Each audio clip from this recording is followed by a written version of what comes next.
This week, we're going to be looking at the first English colonies that are established in what becomes the United States in North America. Now, last week, I mentioned an attempt in the 1580s and 1580s to establish a colony at Roanoke, which would be in sort of off the coast of Virginia and the sort of barrier islands there. Now, we don't know actually what ever happened to the colony of Roanoke. However, what we do know is that, or at least the belief is that a Native American tribe will end up coming and maybe absorbing them or taking them. All we do know is that on a tree there was the word Croatan, and from then we don't know exactly what happened to them. However, the first permanent established colony in North America by the British occurs at Jamestown. In Jamestown, Virginia, and Jamestown is established by the Virginia Company, right? So the Virginia Company is named after Queen Elizabeth I, who died in 1603, and it's a chartered company and a chartered colony that is established in on the coast of Virginia, and from that location, its main responsibility was to produce money for its shareholders, right? It's a joint stock company, meaning that it was established by a corporation with investors, and the goal again is to make money for its shareholders. As a result of that, this creates a situation where we call this a tobacco monoculture, meaning that other production really was almost non-existent in Virginia at this point. Now it does later on in the mid 1600s, when it becomes a royal colony, there's a governor and there's more absorbing of other types of economies. But in the early 1600s, this is a completely tobacco-driven colony. Very few women are sent over to Virginia, again because the idea here is to produce goods, and women, in the sort of sexist ideology of the time, would not have been as strong as men to produce the goods. It is self-governing, right? So underneath this charter, the king gives the charter to the company. The company then is able to set up colonies in the New World, but it also gets to govern itself.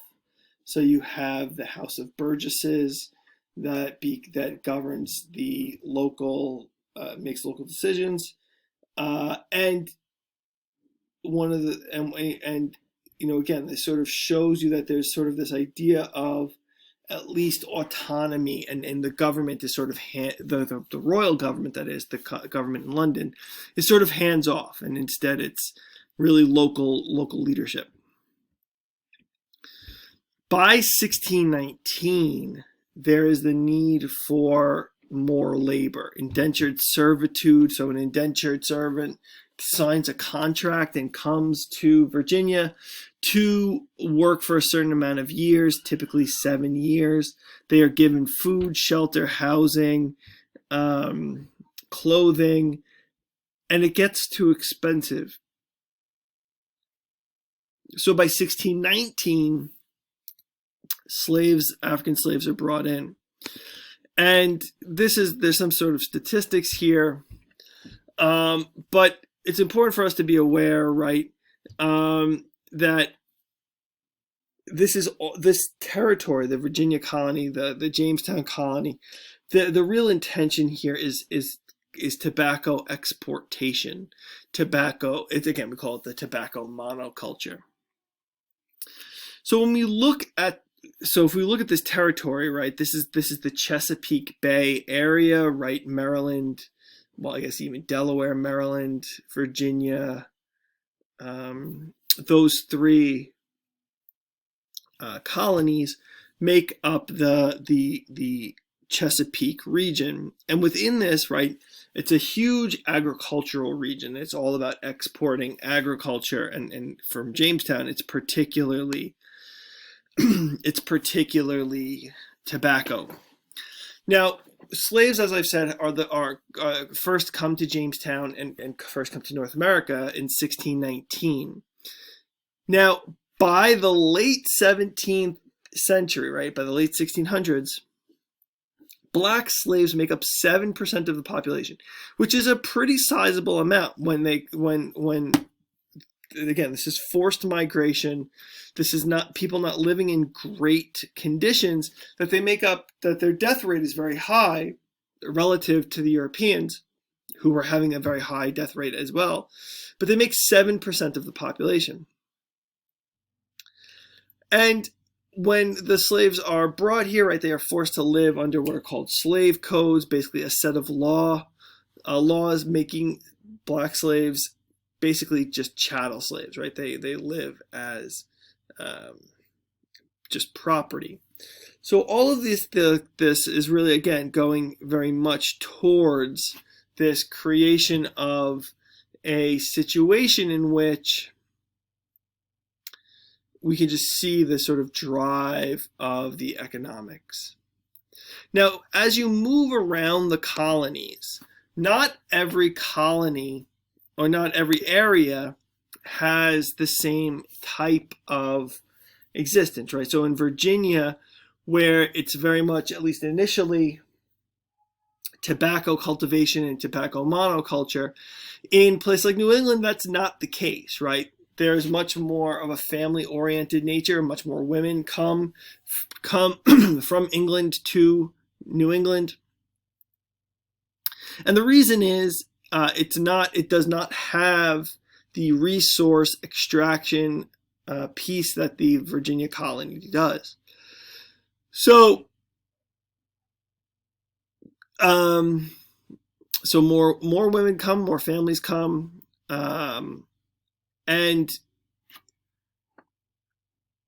there's a higher life expectancy because the type of work is much more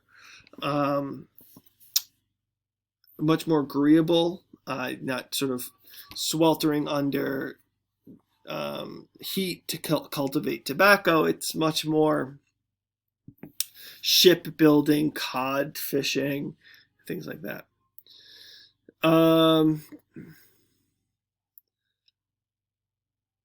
Because the New England colonies, starting with Massachusetts and then moving into places like Rhode Island and Connecticut, they're focused on Puritanism, or at least Protestantism. And because of that Protestant idea, there are more schools that are created, and Harvard University, or Harvard College as it was established in 1636, was the first institution of higher learning. But the purpose of it was to educate young men to become ministers, right? So it was very much a very sort of single-tracked. Out of Massachusetts comes Rhode Island and New Hampshire and also Connecticut, as people start to disagree with the sort of Puritanism, strict Calvinism that is in charge of these different colonies. People start to move away and create different colonies.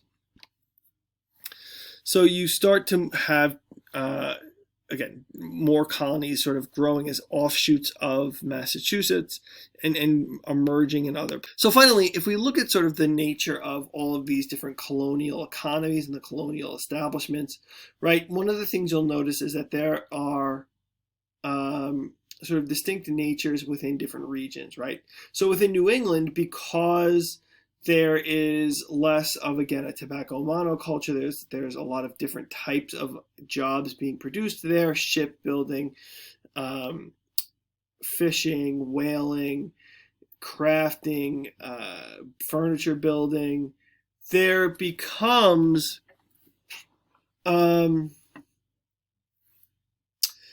there's just a different work ethic.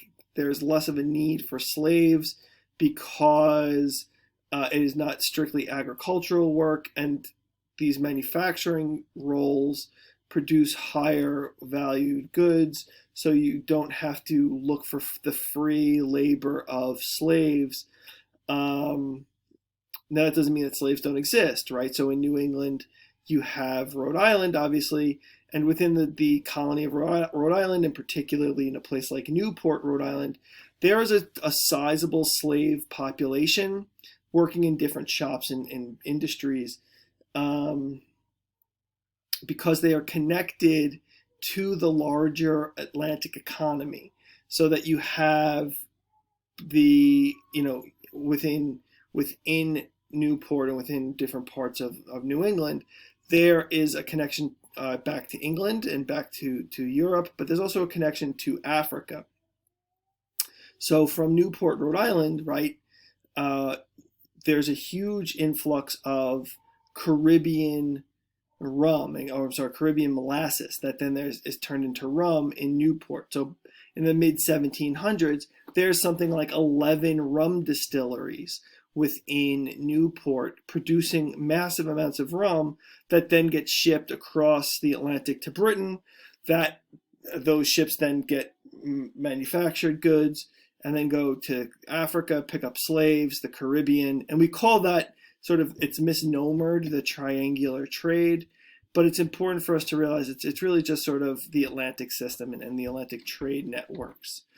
And within that, right, there's a portion called the Middle Passage. And that Middle Passage is where the slaves are tortured and living in the bottom of these ships. Massive numbers are dying from disease, mistreatment, and all that.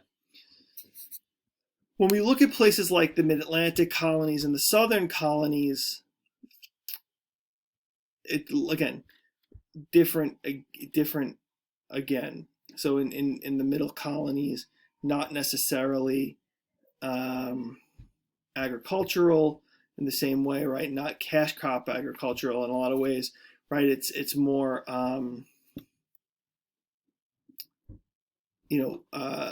there's wheat, grain, corn that are being produced to help feed the people of the Americas, right, of North and South America, but also a lot of that food is being shipped back to Britain. Within the South, we obviously know already that there's this massive amount of cash crop production. Tobacco is king, but you also have indigo and rice that are being produced and sold back to Europe.